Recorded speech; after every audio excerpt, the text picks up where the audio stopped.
मित्रों, सपना आपका है, साकार भी आपको ही करना है, कर्म आपको ही करना है। बाद में आपके पक्ष में बोलने वालों की संख्या बहुत ज़्यादा हो जाएगी, लेकिन अभी बहुत से लोग ऐसे होंगे जो आपको कोसते होंगे। इसीलिए मैं कहता हूँ सब्र रखो, अभी मेहनत जारी है, वक्त खुद कहेगा अब तेरी बारी।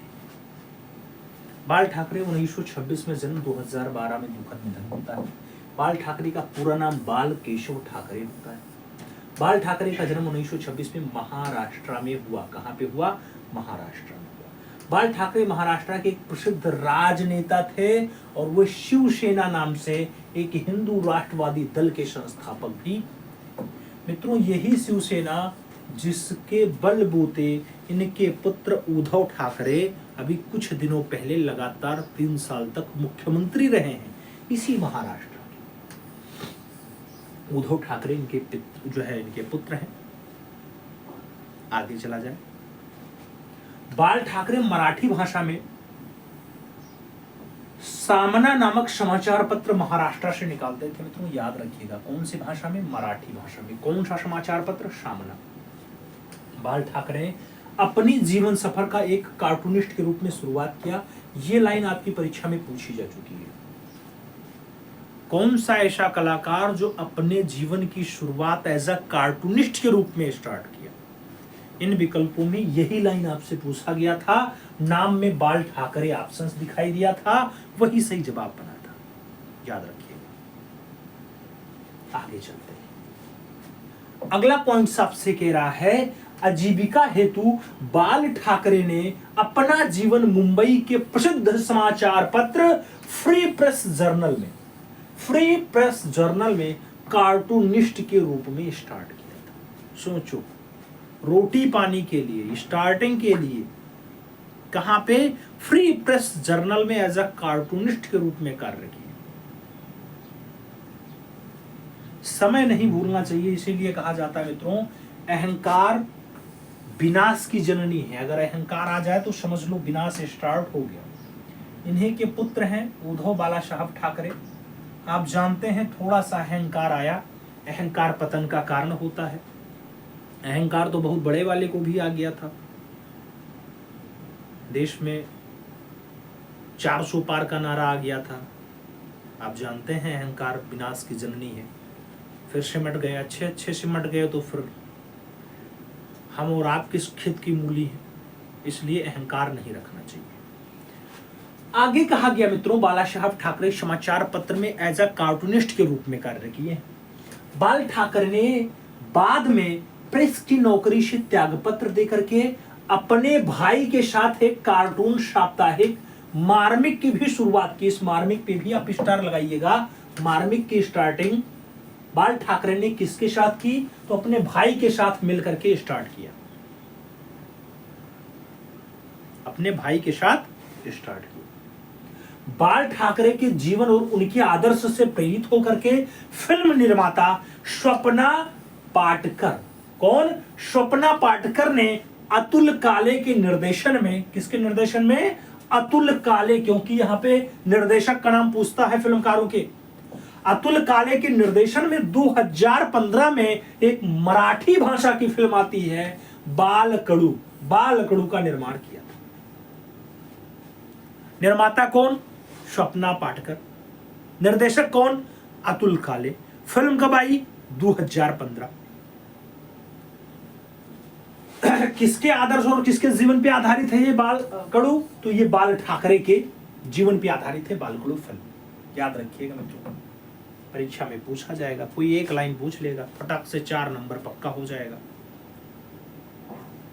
पूछा जाए, हो सकता पूछ ले बालकडू फिल्म कौन से भाषा में थी? मराठी भाषा। मराठी इसलिए पूछा जा सकता है क्योंकि भी लेटेस्ट में आपने देखा होगा कि महाराष्ट्र में कुछ लोगों ने पिटाई की। जो कर्मचारी मराठी नहीं बोल पाते थे उनको मारा गया। कुछ महानुभाव वहां पे थे ऐसे, तो इसलिए हो सकता है ऐसा पूछ ले। आगे, बालकडू फिल्म में बाल ठाकरे का जो रोल है, ये नाम याद रखिएगा मित्रों। बाल ठाकरे का रोल किसने अदा किया था? नवाजुद्दीन सिद्दीकी साहब ने अदा किया है। और अमृता राव ने उनकी पत्नी मीना ठाकरे का रोल अदा किया है। उद्धव साहब की माता जी का नाम मीना ठाकरे है और मीना ठाकरे का जो है रोल किसने अदा किया, तो अमृता राव ने किया था, अमृता राव ने किया था।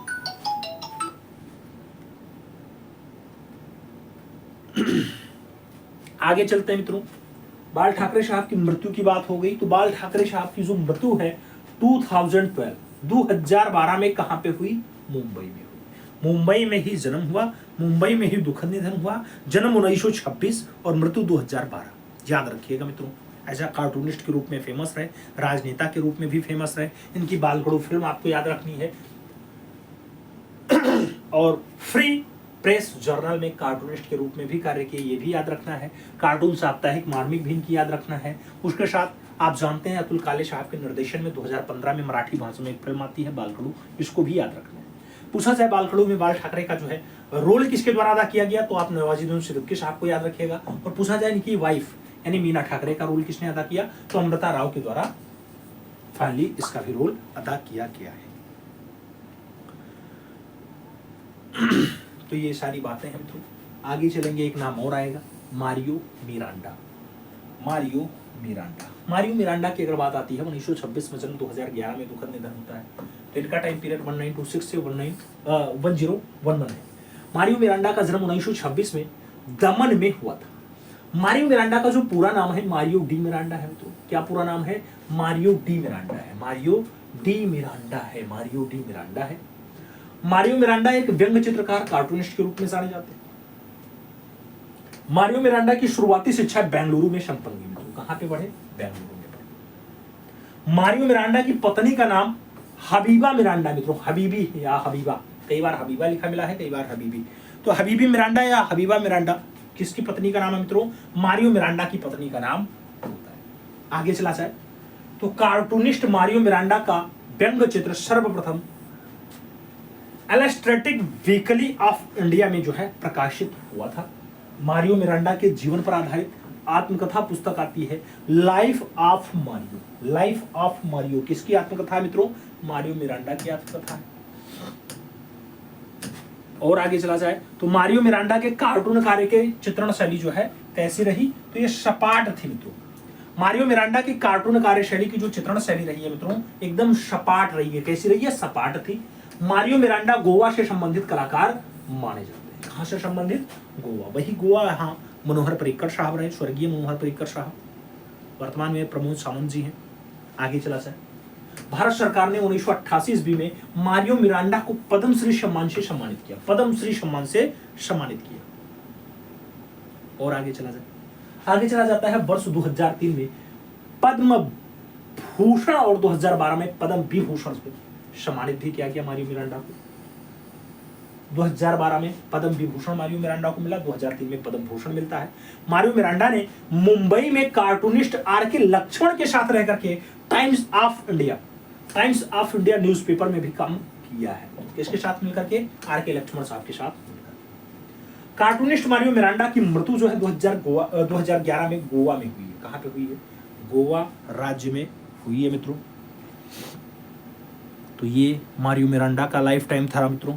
आगे चला जाएगा, अब आर.के. लक्ष्मण की भी बात कर लेते हैं। आर.के. लक्ष्मण की अगर बात आती है, आर.के. लक्ष्मण का जो जन्म है कर्नाटका में होता है मित्रों, कर्नाटका यानी मैसूर।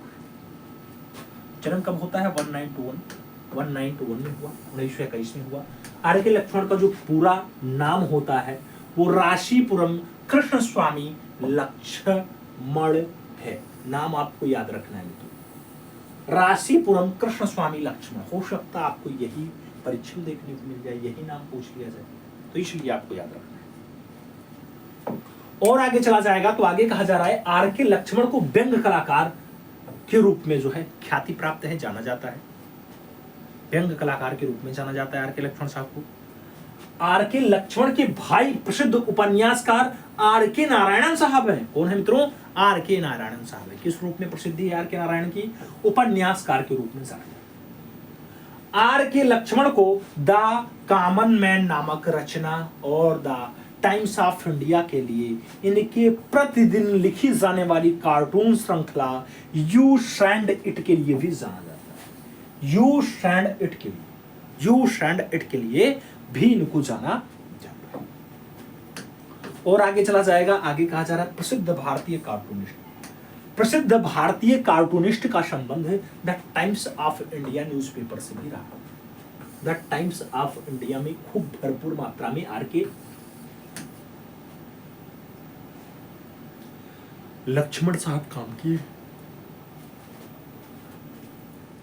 आगे चला जाए मित्रों, अगला पॉइंट आता है, बहुत अच्छा है।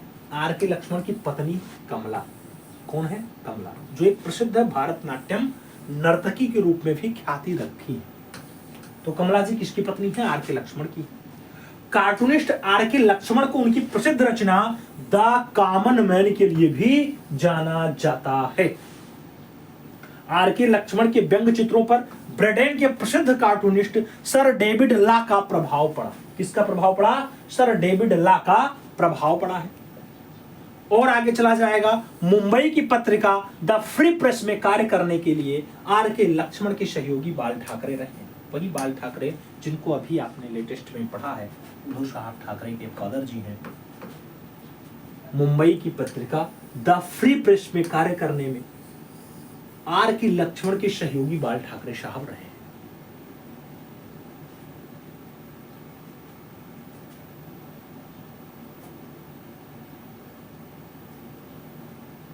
आगे चलते हैं, प्रसिद्ध भारतीय व्यंग्य चित्रकार आर.के. लक्ष्मण को दिल्ली का चित्रकबरा मुरली वाला कलाकार के नाम से भी जाना जाता था।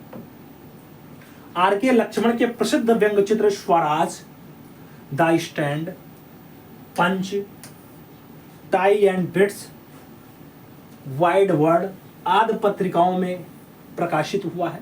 आर.के. लक्ष्मण की आत्मकथा द टनल ऑफ टाइम है मित्रों, इस पे आप स्टार लगाइएगा।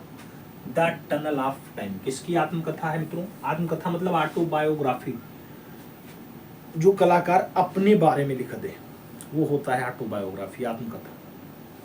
द टनल ऑफ टाइम है। सन 1984 ईस्वी में आर.के. लक्ष्मण को रमन मैग्सेसे पुरस्कार से भी सम्मानित किया गया।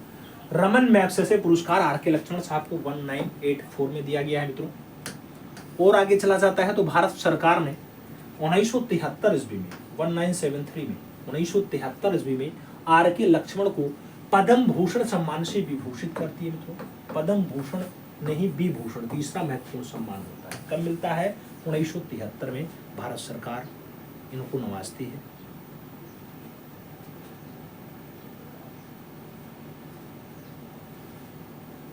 भारत सरकार ने आर.के. लक्ष्मण को 2005 में पद्म विभूषण सम्मान से भी सम्मानित किया। कब? विभूषण जो दूसरा महत्वपूर्ण सम्मान है 2005 में मिला है मित्रों। आर.के. लक्ष्मण साहब की मृत्यु 2015 में पुणे महाराष्ट्र में हुई। वही पुणे जहां पर आपका भारतीय फिल्म और टेलीविजन संस्थान स्थित है। वही पुणे जहां पर आपका भारतीय फिल्म और टेलीविजन संस्थान स्थित है।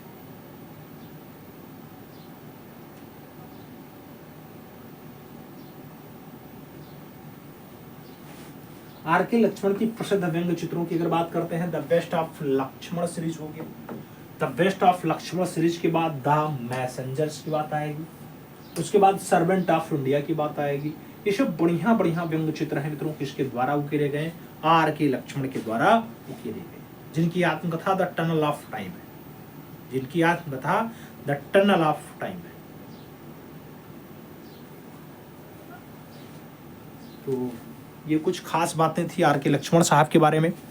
अब आर.के. लक्ष्मण साहब के बारे में पढ़ने के बाद थोड़ा सा हम लोग चलेंगे अपनी अन्य रचनाओं पर। अन्य रचनाओं की अगर बात करते हैं मित्रों, तो रचनाओं में कुछ क्वेश्चंस भी हमने शुमार किए हैं। जैसे क्वेश्चन नंबर 29 है, क्वेश्चन ये पहला है इस क्लास का। आपसे पूछ रहा है, फोटोग्राफी को आधुनिक कला के विकास के जनक के रूप में देखा जाता है। अर्नेस्ट ग्रोम्बिक, जे स्वामीनाथन, नेकेफोर नेप्से या फिर कोई नहीं। फोटोग्राफी को आधुनिक कला के विकास के जनक के रूप में देखा जाता है। फोटोग्राफी को आधुनिक कला के विकास के जनक के रूप में देखा जाता है मित्रों। आपको बताना है, फोटोग्राफी को आधुनिक कला के विकास के जनक के रूप में देखा जाता है।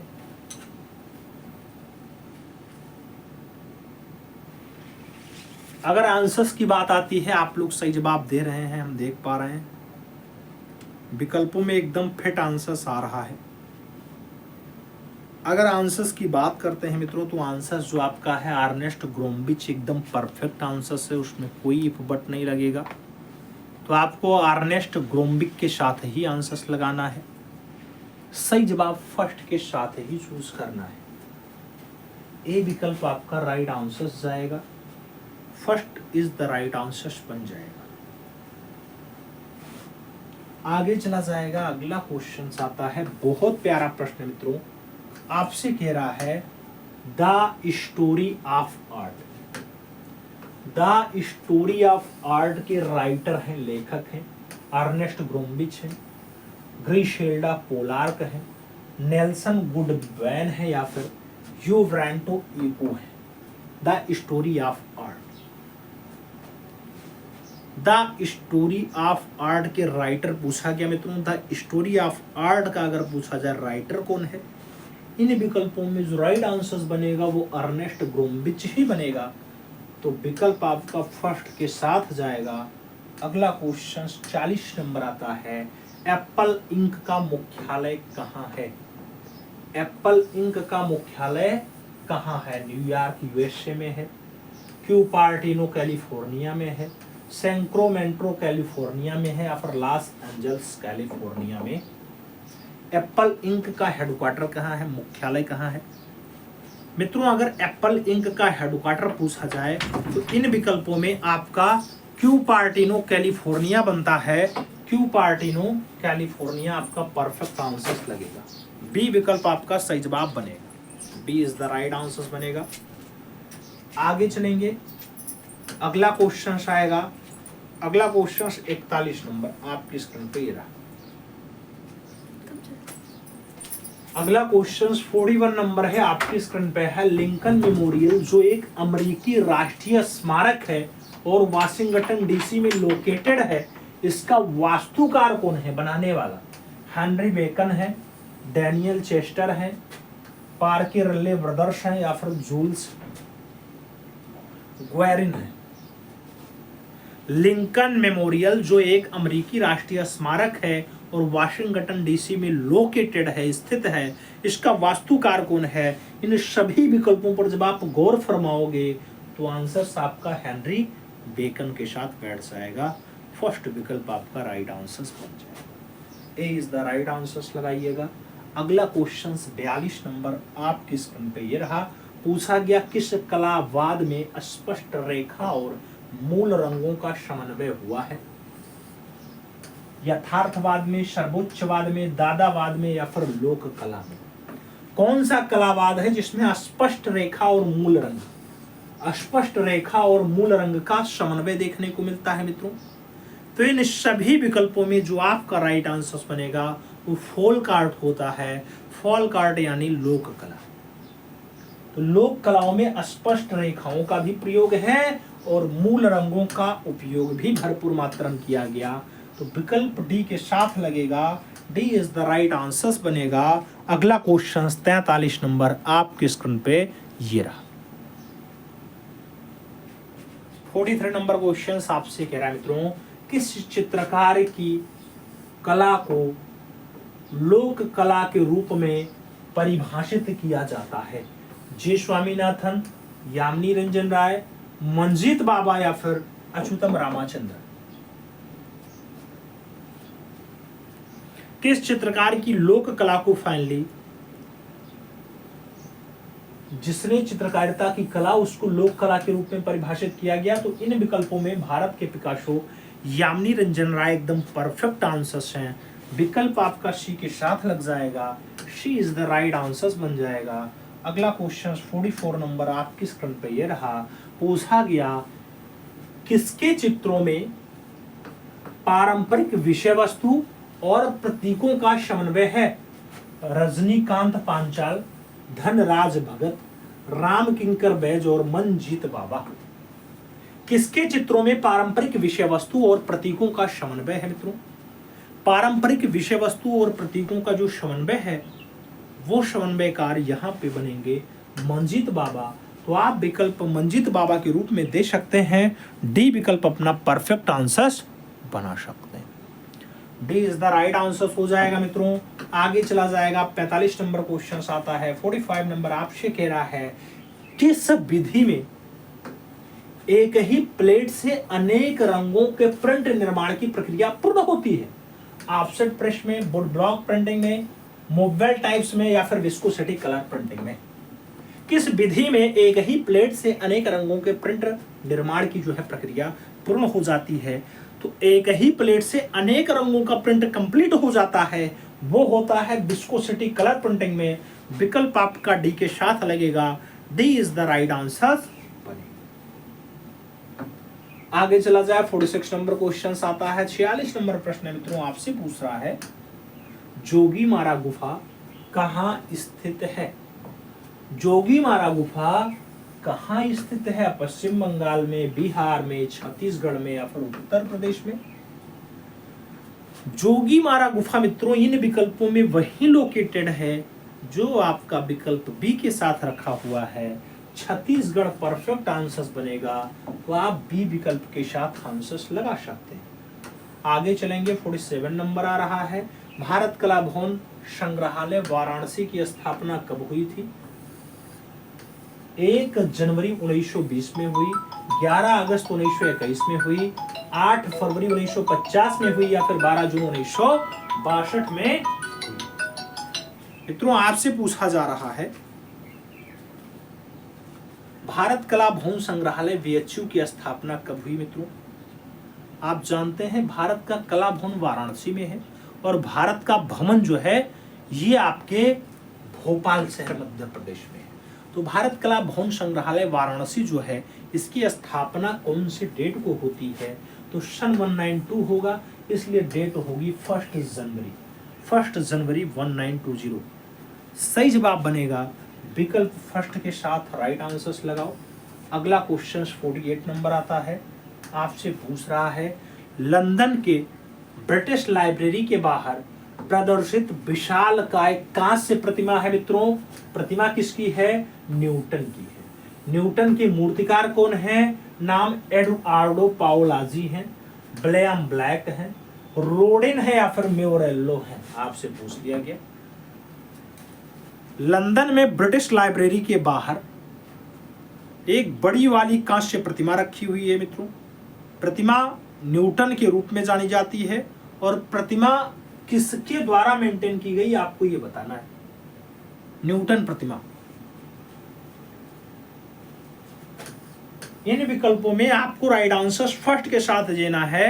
एडुआर्डो पाओलाजी परफेक्ट विकल्प बैठ रहा है, तो आप first is the right answer लगा सकते हैं। आगे चला जाएगा, 49 नंबर क्वेश्चन आता है। पूछा गया कांस्य मूर्ति sitting on history. Sitting on history के मूर्तिकार हैं, नाम बिल वोड्रो है, राम किंकर बैज है, हेनरी मोर है, या फिर रुंद्रा है? सिटिंग ऑन हिस्ट्री की बात आती है, कांस्य माध्यम की मूर्ति है। मित्रों आपको बताना है किसकी है। ऐसी मूर्ति की तरफ अगर आप ध्यान आकृष्ट करेंगे तो इन विकल्पों में आपका आंसर बिल ब्रूडो बैठेगा। फर्स्ट विकल्प राइट आंसर के रूप में बनेगा। अगला क्वेश्चन 50 नंबर पढ़ा जा रहा है। कह रहा है शांति निकेतन के उस कलाकार का नाम बताइए जो ज्यादातर लेखनी और स्याही का उपयोग करके अपनी आकृतियों में प्रवाहशीलता हासिल करता है। नाम अतुल डोंडिया का है, तैयब मेहता का है, जोगेंद्र चौधरी का है, और अकबर पद्मश्री का नाम आपके सामने दे दिया गया। शांति निकेतन का ऐसा कलाकार जो ज्यादातर लेखनी और स्याही का उपयोग करके अपनी आकृतियों में प्रवाहशीलता हासिल करता है। तो मित्रों लेखनी और स्याही का उपयोग करके प्रवाहशीलता हासिल करने वाला कलाकार जोगेंद्र चौधरी है। आपको विकल्प बी के साथ लगाना है। B is the right answer बनाना है।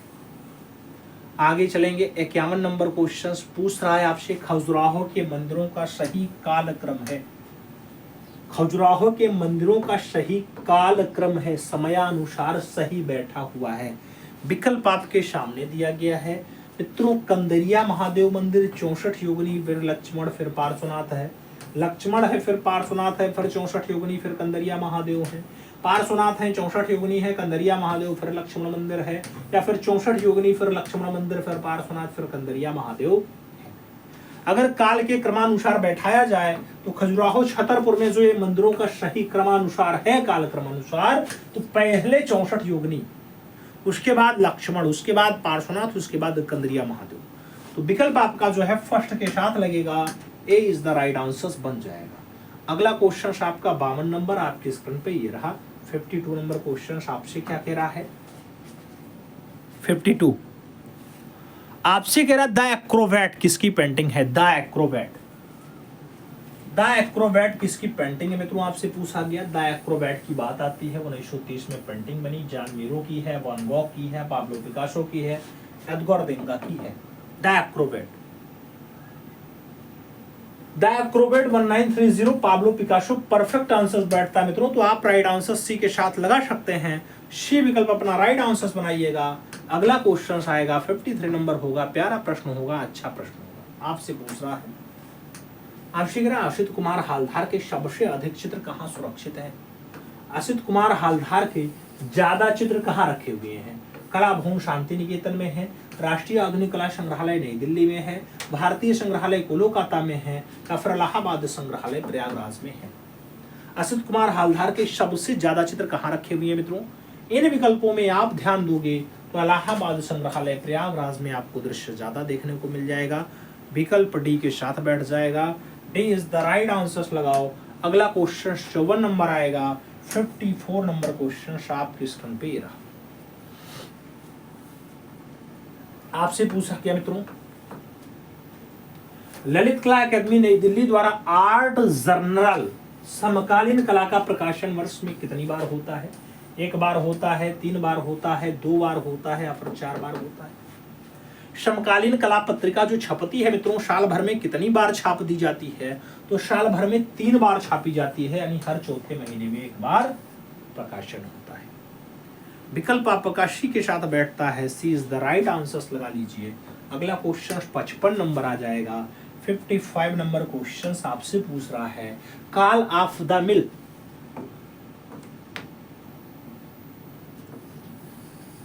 काल ऑफ द मिल के चित्रकार हैं एम.एफ. हुसैन हैं, राम किंकर बैज हैं, विनोद बिहारी मुखर्जी हैं, डी.पी. राय चौधरी हैं। काल ऑफ द मिल, काल ऑफ द मिल के जो चित्रकार है मित्रों, इन विकल्पों में आप जो सही जवाब बनाओगे, काल ऑफ द मिल का चित्रकार वही है जिसको विनोद बिहारी मुखर्जी कहा जाता है। विनोद बिहारी मुखर्जी।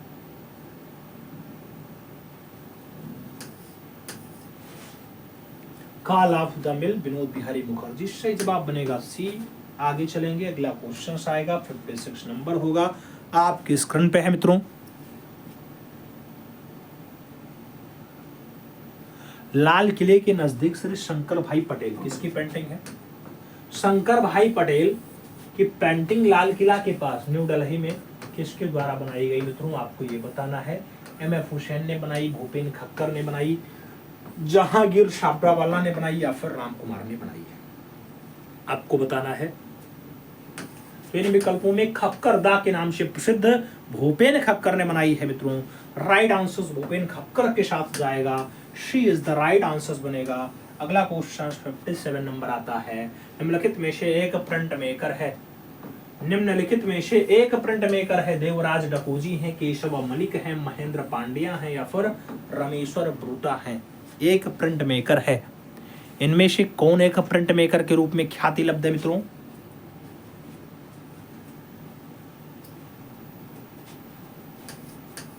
सही जवाब देवराज डकोजी बनेगा मित्रों। राइट आंसर आपको फर्स्ट के साथ लगाना है। ए विकल्प अपना सही जवाब बनाना है। किसने कहा था कि कला अंतः प्रज्ञा की अभिव्यक्ति है? शोपेनहावर ने कहा, क्रोंचे ने कहा, बाumgarten ने कहा, या फिर आई.ए. रिचर्ड्स ने कहा है? कला अंतः प्रज्ञा की अभिव्यक्ति है, ऐसा कथन जो दिया गया मित्रों, ऐसा कथन क्रोंचे का है। तो आप विकल्प क्रोंचे के साथ लगा सकते हैं। सी विकल्प अपना परफेक्ट आंसर चुन सकते हैं। सी इज द राइट आंसर बनेगा। अगला क्वेश्चन 59 नंबर आएगा। पूछ लिया गया वॉच रिपेयर्स और view from the tea shop view from the tea shop और वॉच रिपेयर्स किसकी पेंटिंग्स? भूपेन खक्कर की, जहांगीर साबरावाला की, राम किंकर बैच की, या फिर विमान सुंदरम की? आपसे पूछा गया किसकी पेंटिंग है। वॉच रिपेयर्स की बात हो, view from the tea shop की बात हो, रचना जो है ये भूपेन खक्कर की है, तो आप विकल्प भूपेन खक्कर के साथ बना सकते हैं। फर्स्ट विकल्प राइट आंसर चुनो। अगला क्वेश्चन आपका 60 नंबर आता है। प्यारा प्रश्न है, अच्छा प्रश्न है, आपसे पूछ रहा है मित्रों प्रश्न संख्या 60। क्या कह रहा है? पोर्ट्रेट्स ऑफ लियोनार्डो किसके द्वारा चित्रित किया गया? पोर्ट्रेट्स ऑफ लियोनार्डो किसके द्वारा चित्रित किया गया? नाम में पिकासो का है, फ्रांसिस्को मेलार्जी का है, दोनातेल्लो का है और घिलबर्टे का नाम आपके सामने दे दिया गया। पोर्ट्रेट्स ऑफ लियोनार्डो की बात हो रही है। जब पोर्ट्रेट्स ऑफ लियोनार्डो पूछा जाए तो मित्रों आप रचनाकार में क्या नाम लगा सकते हैं? Portraits of Leonardo. इसमें फ्रांसिस्को मेलार्जी परफेक्ट आंसर बैठ रहा है, तो आप सी विकल्प के साथ अपना राइट आंसर चुन सकते हैं। अब आपकी बताने की बारी है कि लगभग 23 क्वेश्चंस में आपने कितना क्वेश्चन सही किया है और ओवरऑल आपको क्लास कैसी लगी। क्या क्लास में कुछ सीखने को मिला? क्या क्लास में आज कुछ भी सीखने को आपको प्राप्त हुआ? ये थोड़ा सा बताइएगा। बाकी चैनल पे नए हैं तो सब्सक्राइब करिएगा, बेल आइकन जरूर प्रेस करिएगा, जिससे नोटिफिकेशन आपको समय से मिले और आप चैनल का भरपूर लाभ समय से प्राप्त करते रहें।